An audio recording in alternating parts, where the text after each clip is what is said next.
सहरिया नाम के गांव में विजय अपनी पत्नी नेहा के साथ रहता था। विजय के हालात बहुत ही खराब थे। दोनों पति पत्नी बहुत गरीबी में जीवन गुजार रहे थे। वह दूसरे के खेत में मजदूरी करने जाया करता था और लोगों के भी छोटे मोटे काम किया करता था। उसके बदले में उसे पैसे मिलते थे। उसमें ही वह अपना घर का गुजारा कर रहा था। गरीब होने के बावजूद भी विजय अपने घर पर आए हुए भिक्षुक को कभी खाली हाथ विदा नहीं करता। उन्हें भोजन अवश्य देता था। विजय का ईश्वर पर बड़ा विश्वास था। जितना भी समय मिल पाता वह ईश्वर की भक्ति में लग जाता। वह रोज मंदिर जाया करता था।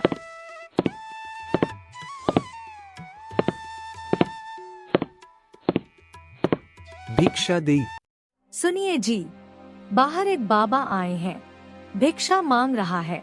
क्या करूं? कहां से दे दूं? आज आटा बहुत कम बचा था। मैंने सोचा हम दोनों आधा आधा खा लेंगे।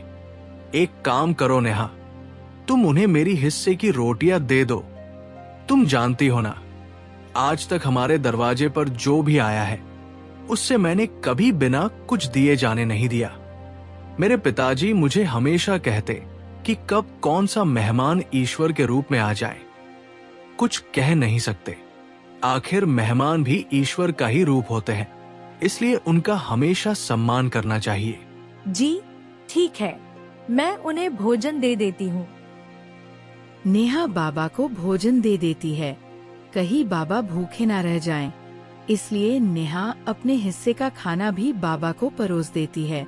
बाबा वो भोजन पाकर बहुत खुश होते हैं और आशीर्वाद देकर वहाँ से चले जाते हैं।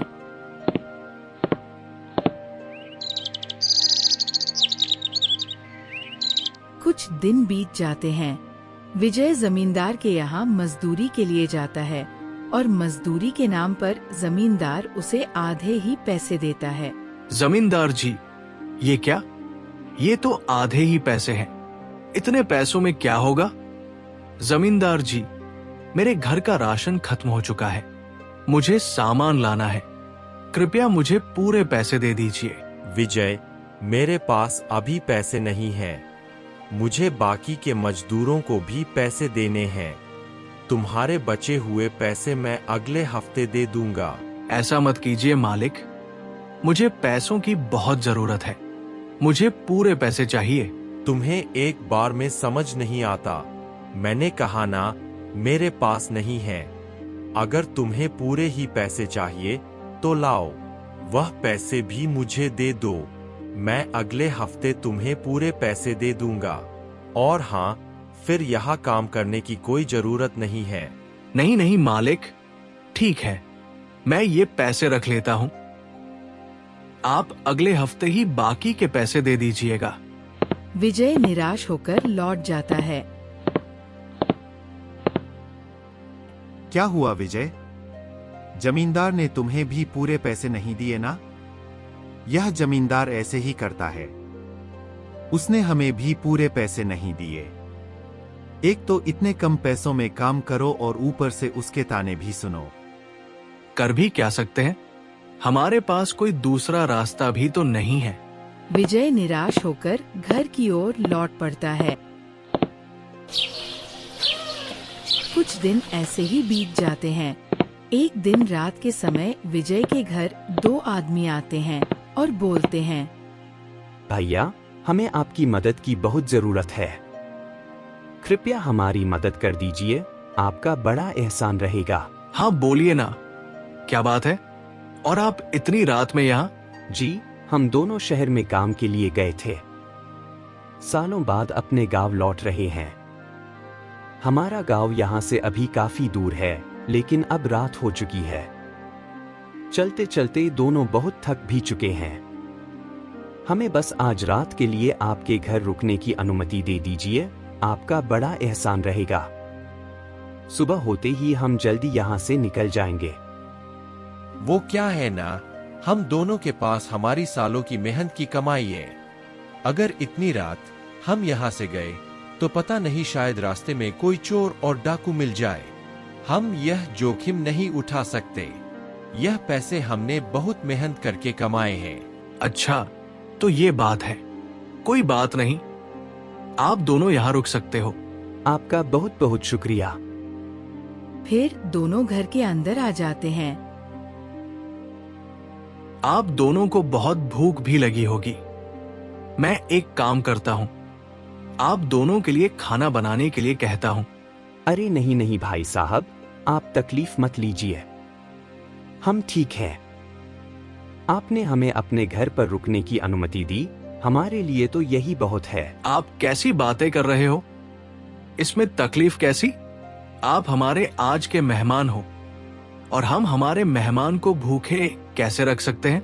आप बस थोड़ी देर रुकिए, मेरी पत्नी जल्दी खाना बना देगी। जी ठीक है, आप इतना कह रहे हो तो बनवा दीजिए। वैसे सच कहूं तो हमें भूख भी बहुत तेज लगी है। भाई साहब, सच में आपका बहुत बहुत धन्यवाद। नेहा दोनों के लिए खाना बना देती है। दोनों खाना खा लेते हैं और फिर विजय से कहते हैं, भैया सच में खाना बहुत ही स्वादिष्ट था, खाकर मजा आ गया। बहुत देर से बहुत तेज भूख लगी थी, खाकर मन शांत हो गया। और मैं आपसे कुछ कहना चाहता हूँ। हाँ बोलिए ना, क्या बात है? जी, यह हमारी अमानत आज की रात अपने पास संभाल कर रख लीजिए। इसमें हम दोनों की इतने सालों की मेहनत की कमाई है। आपने हमारे लिए इतना कुछ किया है जो आजकल कोई किसी के लिए नहीं करता, इसलिए हम आप पर पूरा भरोसा कर सकते हैं। अगर आप इसे आज रात के लिए अपने पास रख लें तो हम दोनों निश्चिंत होकर रात को सो सकते हैं। यह धन आपके पास ज्यादा सुरक्षित रहेगा। कल सुबह होते ही आप हमें यह धन दे दीजिएगा। जी अच्छा, कोई बात नहीं, मैं संभाल कर रख लेता हूँ। आप निश्चिंत रहिए, आपका धन सुरक्षित रहेगा। और एक बात, अगर हम दोनों में से कोई एक आपके पास आकर धन मांगता है तो आप उसे यह धन की पोटली नहीं देंगे। हम दोनों जब साथ में आएंगे तभी आप हमें यह पोटली दीजिएगा, क्योंकि यह धन हम दोनों का है, किसी एक का नहीं। हमसे वादा कीजिए कि हम दोनों में से अगर कोई भी आपके पास यह पोटली मांगने आएगा तो चाहे कुछ भी हो जाए, आप यह पोटली नहीं देंगे। हम दोनों को साथ में ही देंगे। ठीक है भाई, जैसा तुम कहो, मैं वादा करता हूं। मैं ये पोटली तुम दोनों जब साथ में रहोगे तभी दूंगा, किसी एक को नहीं दूंगा। तो फिर ठीक है, अब हम निश्चिंत होकर सोने जा सकते हैं। फिर दोनों सो जाते हैं।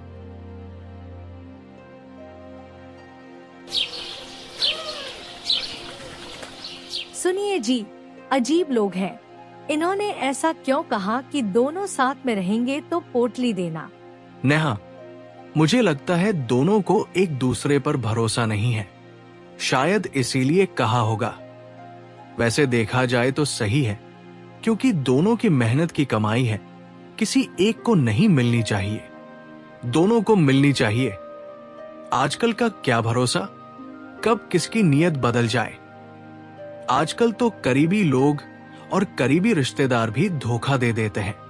फिर ये तो दोनों दोस्त हैं, जाने दो, छोड़ो, हमें क्या करना है, एक रात की ही तो बात है। कल सुबह होते ही दोनों को ये पोटली उन्हें दे दूंगा। चलो, अब बहुत रात हो चुकी है, हम भी सो जाते हैं। नहीं नहीं, मुझे नहीं लगता हमें सोना चाहिए। उन दोनों ने इतना भरोसा करके आपको यह पोटली दी है कि यह हमारे पास सुरक्षित रहेगी। कहीं रात के समय कुछ हो गया तो, किसी ने यह पोटली चुरा ली तो उन दोनों की सारी मेहनत की कमाई चली जाएगी। बेचारों ने बहुत मेहनत करके यह पैसे जुटाए होंगे। हाँ नेहा, तुम बिल्कुल सही कह रही हो। एक काम करो, तुम सो जाओ, मैं इस पोटली का ध्यान रखता हूँ। आप सारी रात जागेंगे तो आपकी तबीयत खराब हो सकती है। एक तो आपको सुबह काम पर भी तो जाना है। जमींदार तो आपको पता है, थोड़ी भी देर हुई तो गाली गलौज करके बात करता है। हाँ नेहा, ये भी है। लेकिन क्या करूं? दोनों ने बहुत भरोसे से पोटली हमें थमाई है। एक काम करते हैं, मैं थोड़ी देर सो जाती हूँ। तब तक आप इस धन का ध्यान रखिए, फिर थोड़ी देर में रखूंगी, तब आप सो जाना। हाँ नेहा, ये बिल्कुल सही रहेगा। ठीक है, हम ऐसा ही करते हैं। कभी नेहा तो कभी विजय रात भर जागकर उस पोटली का ध्यान रखते हैं।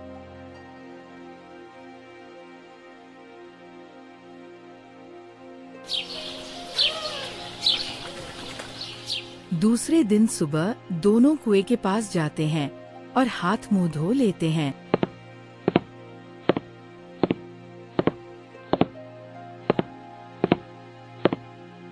तभी उनमें से एक आदमी विजय के पास आकर बोलता है, भैया, आपका बहुत बहुत धन्यवाद जो आपने हमारे लिए किया। अब वह धन की पोटली मुझे दे दीजिए।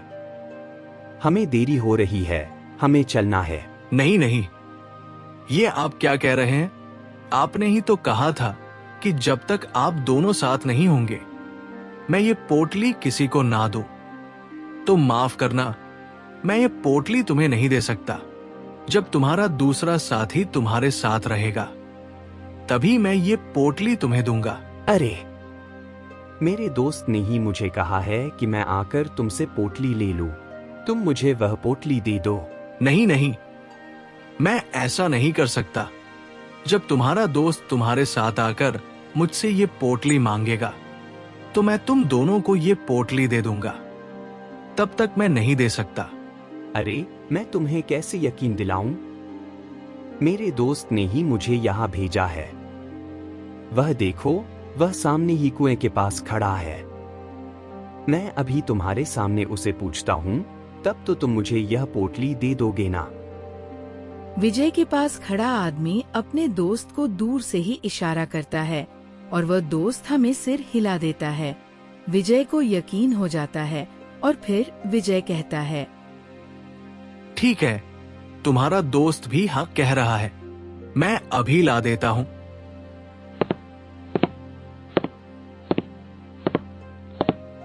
फिर वो आदमी वहाँ से वह पोटली लेकर चला जाता है और विजय भी अपने घर में चला जाता है और अपनी पत्नी से कहता है, नेहा, जल्दी से मेरा खाना बांध दो, मुझे देर हो रही है, जल्दी निकलना पड़ेगा। तभी बाहर से आवाज आती है, सुनिए भाई साहब, मेरे दोस्त को अंदर से बुला दीजिए और हाँ, हमारे धन की पोटली भी दे दीजिए, हम निकलते हैं, अब हमें देरी हो रही है। ये सुन विजय को धक्का लगता है। अरे, ये तुम क्या कह रहे हो?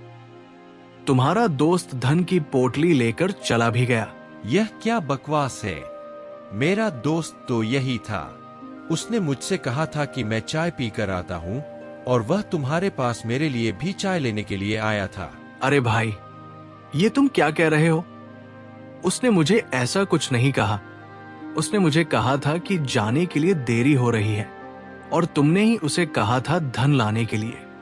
और उसने मेरे ही सामने तुमसे पूछा भी था और तुमने हाँ में सिर हिलाया था, इसलिए मैंने उसे धन दे दिया। नहीं नहीं, बिल्कुल भी नहीं। यह सरासर गलत है और धोखा है। मैंने उसे धन के लिए हाँ नहीं कहा था, मैंने उसे चाय के लिए हाँ कहा था। मुझे लगा वह मुझे चाय के बारे में पूछ रहा है, इसलिए मैंने हाँ कहा था।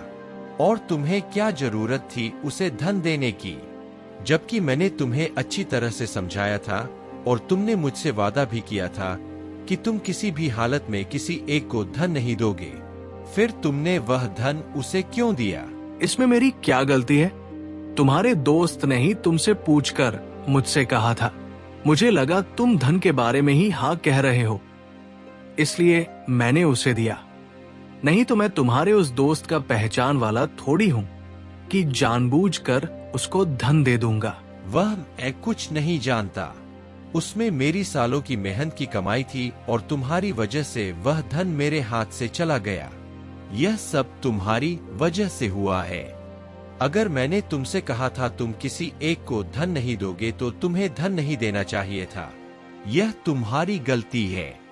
अब तुम्हें मेरा धन वापस करना होगा। अरे, ये तुम क्या कह रहे हो? मैं तुम्हारा धन कहां से लौटाऊंगा? मैं तो खुद बहुत गरीब हूं। मेरे पास कुछ नहीं है, 2 वक्त की रोटी मिलती है, वही मेरे लिए बहुत है। उसके अलावा मेरे पास कुछ भी नहीं है। मैं कहां से तुम्हें धन दूंगा? और तुम मुझ पर झूठा इल्जाम लगा रहे हो। मेरी इसमें कोई गलती नहीं है। मैंने ये सब जानबूझकर नहीं किया। मैं बहुत गरीब आदमी हूं, मुझ पर ऐसा इल्जाम मत लगाओ। वह मैं कुछ नहीं जानता। मैं सिर्फ इतना जानता हूँ कि गलती तुम्हारी है और तुम्हें इस गलती की सजा भुगतनी ही होगी। अब तुम्हें ही मेरा धन लौटाना होगा। अगर तुम मेरा धन नहीं लौटाओगे तो मैं मुखिया के पास जाऊंगा और इस बात पर पंचायत बैठाऊंगा। मैं भी देखता हूँ मुझे न्याय कैसे नहीं मिलता। मुझे मेरा धन किसी भी हालत में वापस चाहिए जो सिर्फ तुम्हारी वजह से गया है। अगर तुम उसे वह पोटली ना देते तो यह सब कुछ नहीं होता। मेरे घर में मेरी माँ बीमार पड़ी है, उनके इलाज के लिए पैसे लेकर जा रहा था और तुमने क्या किया? तुमने मेरा भरोसा तोड़ा है, तुमने धोखा दिया है। मैंने कितने भरोसे के साथ तुम्हारे पास वह पोटली सुरक्षित रखी थी और तुमने वादा भी किया था, तुमने वह वादा भी तोड़ा है। अरे भाई, मैं तुम्हें कैसे समझाऊं? इसमें मेरी कोई गलती नहीं है। मैंने ये सब जानबूझकर नहीं किया है। मेरी बात समझने की कोशिश करो। मैं कुछ नहीं जानता। तुम मुझे अभी के अभी बताओ तो तुम मुझे लौटा रहे हो या नहीं? मेरे पास कुछ भी नहीं है, फूटी कौड़ी तक नहीं है। हम अपना जीवन कैसे बिता रहे हैं वो हमें ही पता है। मैं तुम्हें कहां से धन दूंगा? ठीक है, तो तुम ऐसे नहीं मानोगे तो ठीक है, तुम्हारा फैसला अब पंचायत में ही होगा। मैं अभी मुखिया के पास जा रहा हूँ। ऐसा बोलकर वो आदमी गुस्से से वहाँ से चला जाता है। ये क्या हो गया जी? अब यह कैसी मुसीबत गले में आ पड़ी है? पता नहीं नेहा, लेकिन इसमें भला हमारी क्या गलती है? भलाई का तो जमाना ही नहीं रहा। एक तो हमने इन दोनों की इतनी मदद की और ऊपर से ये मुझ पर ही इल्जाम लगा रहा है। लेकिन तुम चिंता मत करो नेहा, मुझे मेरे भगवान पर पूरा भरोसा है। अगर मैंने कुछ किया ही नहीं तो उसका हर्जाना मैं क्यों भुगतूंगा? वह आदमी मुखिया के पास जाकर सारी बातें बताता है। इस बात पर पंचायत बैठाई जाती है और एक आदमी विजय के घर जाकर बोलता है, अरे ओ विजय भैया, जल्दी से चलो, तुम्हें सरपंच जी ने बुलाया है। विजय और नेहा दोनों चिंतित हो जाते हैं। फिर विजय सरपंच के यहाँ जाता है। अरे विजय, यह मैं क्या सुन रहा हूँ? यह आदमी जो कह रहा है वह सच है क्या? क्या सच में तुमने इसके पैसे उसके दोस्त को दे दिए, जबकि उसने तुम्हें कहा था कि जब तक वह दोनों साथ में नहीं आएंगे तब तक तुम पैसे नहीं दोगे? फिर तुमने ऐसा क्यों किया? तुमने अपना वादा क्यों तोड़ा? इस हिसाब से देखा जाए तो सारी गलती तुम्हारी ही नजर आ रही है। तुम्हें अपनी सफाई में कुछ कहना है। सरपंच जी, मैंने कुछ नहीं किया, मेरी इसमें कोई गलती नहीं है। दरअसल इस आदमी के दोस्त ने ही मुझसे कहा था कि इसी ने ही धन की पोटली मंगवाई है और उसने दूर से मुझे हाँ भी कहा था, इसलिए मैंने उसे दे दिया। भला इसमें मेरी क्या गलती? देखो विजय, इसमें सारी गलती तो तुम्हारी ही है। जब तुम्हें बोला गया था कि दोनों साथ में आएंगे तभी पैसे देना, तो तुमने पैसे क्यों दिए? और अगर तुम सोच रहे हो कि मैं तुम्हारे गांव का हूं और मैं तुम्हारी तरफदारी करूंगा, तो तुम यह गलत सोच रहे हो। मैंने आज तक इंसाफ सुनाने में कोई गलती नहीं की, ना ही किसी के साथ नाइंसाफी की। चाहे वह मेरे गांव का हो या मेरा कोई रिश्तेदार हो, मैं सबके साथ न्याय करता हूँ। मैंने आज तक ना जाने कितने फैसले लिए, लेकिन मजाल है कोई मेरे एक फैसले पर उंगली उठा दे। सारा गांव मुझे अच्छी तरह से जानता है, इसलिए अब मैं जो फैसला लेने जा रहा हूँ वह तुम्हें मंजूर होना चाहिए और वही सही है। और मैं तुम्हें 1 हफ्ते का वक्त देता हूँ। इस आदमी के सारे पैसे कुछ भी करके लौटा दो। पर सरपंच जी, मैं इतने सारे पैसे कहां से लाऊंगा? विजय, यह मुझे कुछ नहीं पता कि तुम वह पैसे कहां से लाओगे, पर तुमने गलती की है तो तुम्हें उसके पैसे लौटाने ही होंगे। अगर तुमने 1 सप्ताह के अंदर उसके पैसे नहीं लौटाए तो तुम्हें बहुत कठोर शिक्षा दी जाएगी। उसके लिए तुम तैयार रहना। विजय निराश होकर वहां से चला जाता है। घर ना जाकर मंदिर जाता है और भगवान के सामने बोलता है,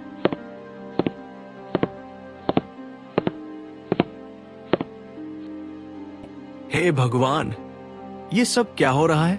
आपके रहते हुए किसी निर्दोष को सजा कैसे हो सकती है? ये आप भी अच्छी तरह से जानते हैं कि इसमें मेरी कोई गलती नहीं है, फिर भी मुझे ये सब देखना पड़ रहा है। प्रभु, कोई चमत्कार दिखाइए और मुझे इस दुविधा से बाहर निकालिए। मैंने आज तक आपसे कुछ नहीं मांगा। सालों से गरीबी का जीवन जी रहा हूं। मैंने आज तक आपसे कोई शिकायत नहीं की, आज तक आपके सामने किसी बात के लिए हाथ फैलाए। जो भी मेरी चौखट पर आया, मैंने उसे आपका रूप समझकर उसकी सेवा की और मुझसे जितना बन पड़ा मैंने उसकी सेवा की। वो लोग उस दिन मेरे घर आए, मैंने उनकी मदद की। मेरी क्या गलती थी? मैंने तो उन लोगों की मदद करनी चाहिए थी, उसका मुझे ये सिला मिल रहा है। ये गलत है प्रभु, आपके होते हुए आप ऐसा कैसे होने दे सकते हैं? मेरी मदद कीजिए प्रभु। इतना कहकर विजय मंदिर से बाहर निकल ही रहा होता है। तभी उसे मंदिर के सामने से वही साधु बाबा दिखाई देते हैं जो एक दिन विजय के घर आए थे और विजय ने उन्हें खुद के हिस्से का खाना दिया था। वह साधु बाबा विजय को परेशान देख पूछते हैं, अरे बेटा, तुम इतने परेशान क्यों लग रहे हो? क्या बात है? क्या बताओ बाबा, मैं बहुत मुसीबत में हूं। कुछ समझ में नहीं आ रहा, क्या करूं? अरे बेटा, ऐसी हिम्मत हार के काम कैसे चलेगा? मुझे बताओ क्या समस्या है, शायद मैं तुम्हारी कोई मदद कर सकूं। फिर विजय बाबा को सारी बात बताता है। बाबा बोलते हैं, अरे बेटा, यह तो तुम्हारे साथ गलत हो रहा है। सरपंच को दोनों पहलू की जांच करनी चाहिए थी, उसके बाद ही फैसला सुनाना चाहिए था। सरपंच जी ने जो फैसला सुनाया है वह बिल्कुल गलत है। यह एक तरफा फैसला हुआ है। मुझे लगता है सरपंच जी ने जल्दबाजी में यह फैसला सुना दिया है और यह गलत है। और जल्दबाजी में लिया हुआ फैसला किसी की जिंदगी उजाड़ सकता है। यह बात सरपंच जी को समझनी चाहिए। तुम्हारे साथ यह अन्याय नहीं होने दूंगा। इसमें तुम्हारी कोई भी गलती नहीं है और यह बात मैं साबित करके रहूंगा। तुम सरपंच जी के पास अभी जाओ और उनसे जाकर कहो कि उनका फैसला सरासर गलत है। अगर उन्हें फैसला नहीं लेना आता तो अपनी जगह छोड़ दे और उनकी जगह मुझे बैठा दे। मैं इस बात का फैसला करता हूँ। विजय सरपंच के पास जाता है और सारी बात बताता है। किसकी इतनी हिम्मत हो गई जो मेरे फैसले को चुनौती दे रहा है? मैंने आज तक इतने फैसले किए हैं, आज तक किसी ने मेरे किसी फैसले पर उंगली नहीं उठाई और मेरे सारे फैसले से ही सही साबित हुए हैं। कौन है वह जो मुझे सिखा रहा है कि फैसला कैसे लेना है? मैं भी देखता हूँ वह कौन है। बुलाओ उन्हें जो तुम्हें ऐसी बात बोल रहे हैं। विजय थोड़ी देर बाद साधु बाबा को सरपंच के यहाँ लेकर आता है। जैसे ही सरपंच जी बाबा को देखते हैं, नम्रता से बोलते हैं, अरे बाबा, आप इस विजय के साथ क्या कर रहे हैं? क्षमा करना बाबा, मुझे नहीं पता था कि विजय आपके बारे में बात कर रहा है। लेकिन बाबा, मुझे एक बात बताइए, मेरा फैसला गलत कैसे हो सकता है? जिस तरह का वादा विजय ने उन दोनों से किया था, उसे वादे के मुताबिक जब तक वह दोनों आकर एक साथ पैसे मांगे, तब तक विजय को पैसे नहीं देने चाहिए थे, पर विजय ने एक आदमी पर भरोसा करके पैसे दे दिए, जबकि यह तो गलत है। गलती तो विजय की है और इसी वजह से मैंने यह फैसला लिया। आप बताइए मेरे फैसले में क्या गलती हो गई? नहीं सरपंच जी, आपने यह फैसला जल्दबाजी में आकर लिया है। अगर आप थोड़ा सोच विचार करके यह फैसला लेते तो आप इतनी जल्दबाजी में फैसला ना सुनाते। आपने कोई सोच विचार किए बिना ही यह फैसला सुना दिया है। बाबा, आप ही बताइए इस मामले में सही फैसला क्या होना चाहिए था? ठीक है, मैं समझाता हूँ। बाबा जी, मेरा नाम निशांत है। मेरे साथ विजय ने धोखा किया है। अच्छा निशांत बेटे, मुझे एक बात बताओ, जब तुम्हारा दोस्त विजय के पास वह धन की पोटली मांगने आया था, तब उसने तुमसे दूर से इशारे में पूछा था कि भाई यह पोटली लेना है। क्या तब तुमने हाँ में जवाब दिया? ऐसा क्यों? बाबा जी, मुझे नहीं पता था कि वह पोटली लेने जा रहा है। उसने मुझसे कहा था कि वह चाय पीने जा रहा है और मुझे लगा कि वह चाय के बारे में पूछ रहा है, इसीलिए मैंने उसे हाँ में सिर हिला दिया। मुझे गलतफहमी हो गई थी। इसमें तो सरासर गलती तुम्हारी है, क्योंकि जब तुमने हाँ भरी तभी विजय ने उसे धन की पोटली दी। अगर देखा जाए तो विजय को भी गलतफहमी हो गई थी कि तुमने उसे पोटली के लिए कहा है। फिर इसमें विजय की गलती सी हुई। अगर इसमें विजय की गलती है तो इसमें तुम्हारी भी उतनी ही गलती है। निशांत ये सब सुनकर दंग रह जाता है और उसके मुंह से आवाज तक नहीं निकलती। सरपंच जी भी हक्के बक्के रह जाते हैं और कुछ बोल नहीं पाते। और जैसा कि तुम दोनों ने मिलकर विजय से जो वादा लिया था, उसके मुताबिक विजय तुम्हें धन की पोटली तभी देगा जब तुम दोनों साथ में रहोगे। फिर विजय तुम्हें अकेले को धन कैसे दे, यह फैसला गलत है। विजय तुम्हें धन जरूर देगा, लेकिन पहले अपने मित्र को लेकर आओ, फिर विजय अपना वादा पूरा करेगा। ये सारी बातें सुनकर सरपंच भी हैरान हो जाते हैं और बाबा से बोलते हैं, बाबा, मुझे माफ कर दीजिए। मैं तो इस बारे में तो कभी सोचा ही नहीं। जिस नजरिए से आप इस मामले को देखा समझा, मेरी तो इतनी क्षमता ही नहीं कि मैं इस मामले को इस तरीके से भी देख सकूं। सच में बाबा, आज अगर आप यहाँ नहीं आते तो मैं गलत फैसला कर देता और इस बात का पछतावा मुझे पूरी जिंदगी रहता। निशांत, बाबा बिल्कुल सही कह रहे हैं। विजय तुम्हें वह धन तभी देगा जब तुम अपने दोस्त को साथ लेकर आओगे। सरपंच की ये बात सुनकर निशांत गुस्से में पाव पटकते हुए वहाँ से चला जाता है और कुछ ही देर चलने के बाद उसे रास्ते में अपना वही दोस्त मिलता है और उससे कहता है, अरे बेवकूफ, तुम यहाँ क्या कर रहे हो? मैंने तुम्हें कहा था ना कि वापस मत आना। तुम यहाँ क्यों आए? मैंने तुम्हें कहा था ना जैसे ही मेरा काम खत्म होगा मैं आ जाऊंगा। तुम्हें इस गांव में फिर आने की क्या जरूरत थी? तुम मेरा इंतजार नहीं कर सकते थे। निशांत, मैंने तुम्हारा बहुत इंतजार किया पर तुम नहीं आए, इसी वजह से मुझे वापस आना पड़ा। मुझे लगा तुमने पैसे निकाल लिए और तुम खुद ही पैसे लेकर भाग गए और तुमने मुझे धोखा दे दिया, इसलिए मुझे वापस आना पड़ा। वह सब छोड़ो, पैसे तो मिल गए ना? तुमने उस विजय से पैसे तो निकलवा लिए ना? अरे काहे के पैसे? कुछ नहीं मिला। पता नहीं कहां से एक बाबा आ गया और उसने सारी चाल ही बदल दी। हमारी सारी चाल ही चौपट कर दी। अब हमें कुछ नहीं मिलने वाला और तुम जाओ यहाँ से।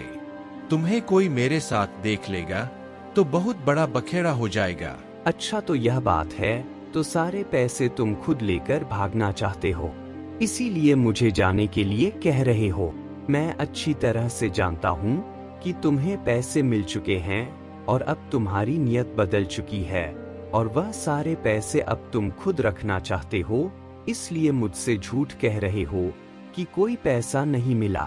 मैं कुछ नहीं जानता। यह योजना हम दोनों ने मिलकर साथ में बनाई थी, उस हिसाब से मुझे आधे पैसे मिलने चाहिए। मेरा हिस्सा मुझे वापस करो। मैं कुछ नहीं जानता। बेवकूफ कहीं के तुम्हें समझ में नहीं आ रहा है क्या? कोई पैसा नहीं मिलेगा। सारा मामला ही उल्टा पड़ चुका है। जल्दी से भागो यहाँ से, वरना हमें ही कोई सजा ना सुना दे। ऐसे कैसे? ना मैं जाऊंगा ना तुम्हें जाने दूंगा। अगर तुमने मेरे पैसे नहीं लौटाए तो मैं विजय और सरपंच दोनों को जाकर यह बता दूंगा कि यह सब तुमने किया है, और अगर पैसे मुझे नहीं मिले तो मैं तुम्हें भी पैसे नहीं मिलने दूंगा। इतना कहकर दोनों आपस में लड़ पड़ते हैं और उनकी बातें गांव के कुछ लोग सुन लेते हैं और उन्हें सरपंच के पास ले जाते हैं। ये सब क्या है? सच सच बताओ, तुम दोनों ने यह सब क्यों किया? दरअसल हम दोनों का यही काम है। हम गांव-गांव जाकर लोगों को ऐसे ही लूटते हैं। जो पोटली हमने विजय को पकड़ाई थी उसमें कोई भी धन नहीं था। यह सब हमने जानबूझकर किया था ताकि हम विजय को फंसाकर उससे धन निकलवा सके। हमें माफ कर दीजिए सरपंच जी। सरपंच को ये सब सुन बहुत गुस्सा आता है। ले जाओ इन दोनों को और दरोगा के हवाले कर दो। विजय, मुझे क्षमा कर दो। मैंने जिंदगी में बहुत फैसले लिए, लेकिन इस बार मुझसे बहुत बड़ी गलती हो गई। आज अगर बाबा सही समय पर ना आते तो तुम्हारे साथ बहुत बड़ा अन्याय हो जाता। बाबा, आपका बहुत बहुत धन्यवाद। बाबा, मुझे समझ में नहीं आ रहा मैं किन शब्दों से आपका धन्यवाद कहूं। बाबा, अगर आप ना होते तो मेरा क्या होता? विजय प्रभु अपने भक्तों के साथ कभी अन्याय नहीं होने देते। वह हर समय हर घड़ी उसके साथ ही होते हैं। उनके होते हुए तुम्हारे साथ गलत कैसे हो सकता था विजय? तुमने एक वक्त पर मुझे अपने हिस्से का खाना दिया था और मेरी भूख को शांत किया था। आज मैं तुम्हें कुछ देना चाहता हूँ। यह लो, इस पोटली को रख लो। इसे मेरा आशीर्वाद ही समझ लो। मैं चलता हूँ। विजय, तुम्हारा कल्याण हो। विजय खुशी खुशी अपने घर चला जाता है।